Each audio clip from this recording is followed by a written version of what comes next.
রংপুরে মুক্তিযোদ্ধা ও তার স্ত্রীর গলাকাটা লাশ উদ্ধার করা হয়েছে। পুলিশ জানায় সকালে তারাগঞ্জের উত্তর রহিমাপুর এলাকায় মুক্তিযোদ্ধা যোগেশ চন্দ্র রায়ের বাড়িতে যান কয়েকজন প্রতিবেশী। এ সময় ডাকাডাকি করে কোনো সাড়া না পেয়ে সন্দেহ হয় তাদের। এক পর্যায়ে মই বেয়ে বাড়ির ভেতরে প্রবেশ করেন তারা। পরে ডাইনিং রুমে যোগেশ চন্দ্র রায়ের এবং রান্নাঘরে তার স্ত্রী সুবর্ণা রায়ের লাশ পড়ে থাকতে দেখেন প্রতিবেশীরা। খবর পেয়ে পুলিশ গিয়ে লাশ উদ্ধার করে।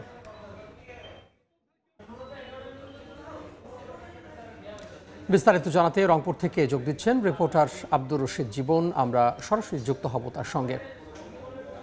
রংপুরের তারাগঞ্জ উপজেলার খুরশা ইউনিয়নে মুক্তিযোদ্ধা এবং তার স্ত্রীকে হত্যা করা হয়েছে এবং ঘটনাটি ঘটেছে আজকে ভোরবেলা। এবং স্থানীয়রা যেটি বলছেন যে সকাল 7টার পরেই আসলে এই মুক্তিযোদ্ধা দম্পতিকে তারা আসলে বারবার ডাকছিলেন বাড়ির বাহির থেকে। ছাড়া না দেবার পরেই তারা কিন্তু আসলে এই বাড়ির ভিতরের গেট পেরিয়ে আসলে তারা প্রবেশ করেন এবং তারপরে যেটি দেখতে পারেন যে দুই দম্পতির আসলে মরদেহ তারা দেখতে পারেন এবং দুইজনেরই আসলে রক্তাক্ত মরদেহ তারা দেখতে পারেন।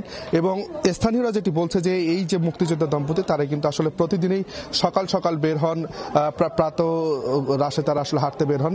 আজকে আসলে তেমনটি ঘটেনি, যে কারণে তাদের আসলে সন্দেহ হয়। সেই সন্দেহের পরেই কিন্তু তারা আসলে এই বাড়িতে প্রবেশ করে তারা দেখেন যে মুক্তিযোদ্ধা দম্পতি একদম রক্তাক্ত অবস্থায় পড়ে আছেন। এবং আমরা এখন পর্যন্ত যেটি দেখছি যে র্যাবের একটি টিম এসেছে, পুলিশের টিম এসেছে, ক্রাইম সিন টিম এসেছে এবং তারা যেটি বলছে যে এখন পর্যন্ত ঘটনার যে আসল রহস্য সেটি আসলে তারা বলতে পারছেন না। এবং তারা বলছেন যে এই দুই যে মরদেহ রয়েছে সেটি আসলে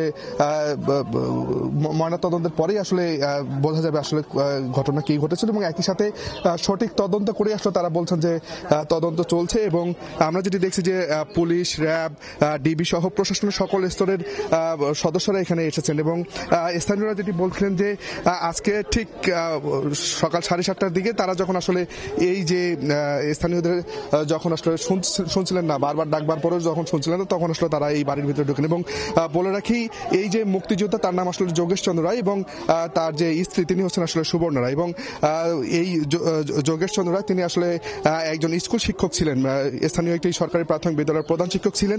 এবং 2017 সালে তিনি আসলে অবসরে যান। তারপর থেকে তিনি আসলে এই বাড়িতে থাকতেন। তাদের দুই সন্তান রয়েছে এবং দুই ছেলেই কিন্তু তাদের আসলে পুলিশে কর্মরত রয়েছেন। একজন আসলে জয়পুরহাটে রয়েছেন এবং একজন ঢাকাতে কর্মরত রয়েছেন। এবং স্থানীয়রা যেটি বলছেন যারা মুক্তিযোদ্ধা কমান্ডার রয়েছেন, মুক্তিযোদ্ধা তারা কিন্তু এখানে এসেছেন এবং তারা কিন্তু বারবার বলছেন এই যে বীর মুক্তিযোদ্ধাকে হত্যা এবং তার স্ত্রীকে হত্যা, এটি তারা আসলে দৃষ্টান্তমূলক শাস্তি চেয়েছেন। তো সব মিলিয়ে এই ছিল রংপুরের তারাগঞ্জ থেকে সবশেষ।